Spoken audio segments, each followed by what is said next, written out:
Hi, I'm Dr. Annalene Weston, dentolegal consultant at Dental Protection. Welcome to RiskBites, a series of podcasts created specifically for dental practitioners in Australia. RiskBites looks at the key dental legal risks and issues affecting dental practitioners across Australia and provides helpful advice and guidance on how to steer clear of them, leaving you free to provide safe and high-quality dental care for your patients. In this edition of Business Continuity Planning, my colleague Dr. Simon Parsons, who's a fellow dental legal consultant, is going to talk about just that. So Simon, today you are talking about business continuity planning. Can you please share with us what you mean by this and whether it's just another way of talking about how to recover after a disaster? I'm really glad you asked that question because it can be difficult to really grasp what is meant by BCP or the Business Continuity Plan. In the simplest terms, a business continuity plan is a living document. It informs and guides a practice about the steps needed to ensure key services remain available to patients after a disaster or major and usually unplanned disruption to the normal operating environment. The BCP is in reality a readily available resource so that these disruptions are unlikely to cripple the running of your practice. So using COVID as an example, a dental surgery's BCP will outline the who, what, how, and when you implement plans when government restrictions apply to the range of dental services you can offer, or when a staff member tests positive to COVID. It will help you know where to find key information from health departments, where you can source PPE, which staff may be available to work extra shifts, and so on. Disaster recovery plans are part of your BCP, but are typically more focused on how you implement a recovery strategy for your IT systems or financial systems in the event of a server failure or power interruption. It outlines what you need to do as soon as the crisis occurs in order to recover these systems from the event. So you might say that they are intertwined. Today we're going to explore the BCP overall, what it includes, and why you need one for your practice. Why don't we look at that last issue first? Why do we need a BCP in dental practice? Surely we hope a major crisis will never strike us in our practice. We only have to look at 2020 to realise how rapidly our business conditions can change for the worst, and that none of us are immune to being subject to business interruptions and mandatory regulatory changes. I doubt that any of us were really prepared for trying to obtain supplies of $60 boxes of face masks and other PPE, or managing orthodontic patients already in treatment when we were advised to provide only emergency treatment for our patients once COVID hit. In the same way that our patients expect us to have a plan for the treatment we provide them, it is prudent for us to have a plan in case the unexpected occurs. With a plan, we can have a lot more certainty about what we need to do. Our staff can be assigned roles and responsibilities and get on with maintaining operations rather than feeling directionless and lost, or, even worse, insecure and mistake-prone. This means that BCP lowers our risk of staff making a critical error in maintaining operations that could adversely impact patient safety and our business's reputation. So if a power outage occurs on our electrical mains board that prevents our ultrasonic washers and autoclaves from operating, but perhaps not all our basic equipment, how are we going to manage our infection control? Do we cancel patients, substitute single-use disposable equipment, or implement other backups, such as borrow from the medical practice next door or relocate equipment onto other electrical circuits? What is or isn't acceptable here? You simply don't want to be working this out with some of the lights off or your phone and computer systems in disarray. You don't have the time if it happens at 10:20 a.m. on a Tuesday. And you may not be readily able to get advice if you're unsure about what to do, or therefore who you need to call first.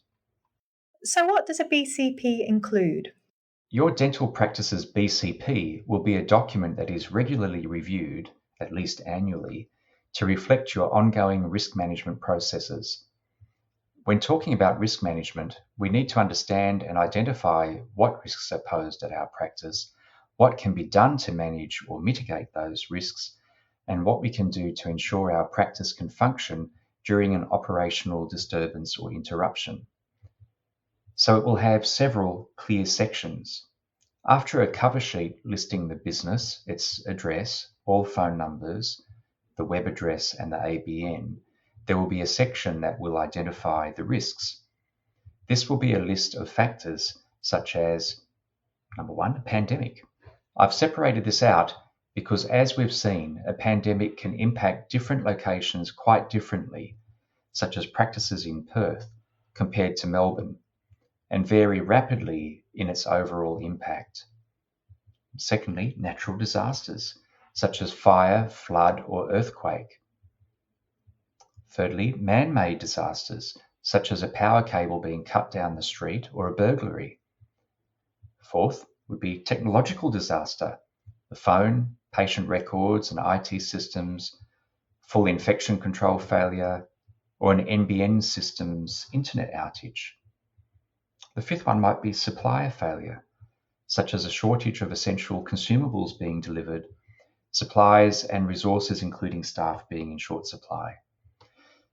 Within this category, I'd include the sad and untimely death or serious illness of a critical staff member, such as the principal dentist at the practice, or the suspension of a key associate dentist, hygienist, or therapist by the dental board for serious professional misconduct. And then finally, something like war. If some of your staff are military reservists, or you are trained in forensic identification of casualties, you may need to consider this as a circumstance that may severely impact staffing, as well as your overall operations. It will then outline what to do in each hypothetical situation. For example, for an IT disruption, it will outline where the backups are kept and how often it is updated, the name of your IT hardware supplier, your IT system support contact numbers, the order in which the IT systems need to be safely restarted after a major failure, or from malware and antivirus, and so on. It will also include what to do in terms of who might need to be notified after a serious data loss or data security breach.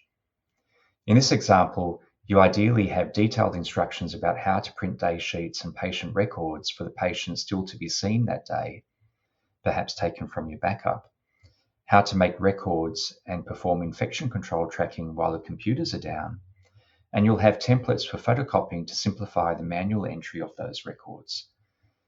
Your plan will include who is responsible for overseeing the implementation of these recovery steps and how patients, staff, and suppliers will be contacted as necessary. As for a pandemic example, we've seen during COVID that some healthcare facilities have an A and a B team of staff. That way, if someone in the A team contracts COVID, that whole team is likely to end up in isolation, but the B team can still continue running the practice for the next 14 days. Your plan will detail how you implement this two-team approach once a pandemic is underway, and whether staff who are more susceptible to infection are assigned non-customer facing roles for their own safety. Part of your plan should be templates to send emails, Facebook announcements, and SMS notices to patients should it be necessary to temporarily suspend business or cancel appointments at short notice, or only permit certain types of patients to be seen, such as for emergencies. It will include, ideally, a means for quickly adding an alert on your practice website advising what level of operations exist and any precautions that patients must abide by. Further, your plan may have several dimensions to reflect the severity of the situation.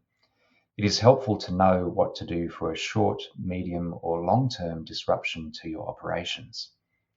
Sometimes you will know that a problem is only short-term, for example, a burglary involving the theft of drugs or cash, whereas a major power interruption or flood may involve days or even weeks where your business may not be back to normal. So this means you need plans that can be staged or escalated over time. Like with COVID, The environment may change and your needs will vary from screening patients to ensuring supplies of PPE to cancelling non-urgent care.